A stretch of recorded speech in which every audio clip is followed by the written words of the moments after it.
Na wasalimu katika jina la Yesu. Bwana Yesu asifiwe mchungaji. Amen. Bwana Yesu asifiwe sana. Amen. Hapa tulipo ni kijiji cha Mrufiti katika wilaya ya Kasulu. Tumefika hapa kwa ziara ya Injili. Hapa tuko na wachungaji mbalimbali kanisa takatifu la Uamsho Tanzania. Tumekuja hapa kwa ajili ya kuhubiri Injili ya Bwana wetu Yesu Kristo. Nakupa taarifa wewe mpendwa msikilizaji, popote pale ulipo ndani na nje ya nchi. Tunafika mahali popote ulipo kwa msaada wa Roho Mtakatifu. Ukiwa unahitaji huduma hii, unataka tufike hapo ulipo, utaandika mawasiliano hayo ambayo tunayaweka chini ya hiyo channel ili tuweze kututafuta tukufikia hapo ulipo.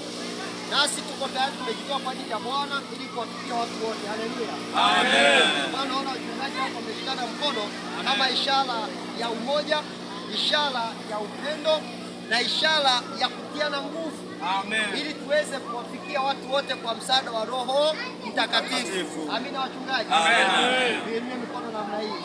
Kuonesha kwamba ni majeshi ya Bwana. Amen. Mungu atubariki. Amen. Nashukuru sana kuwepo hapa Kasulu katika kijiji cha Mrufiti. Haleluya. Amen. Amen.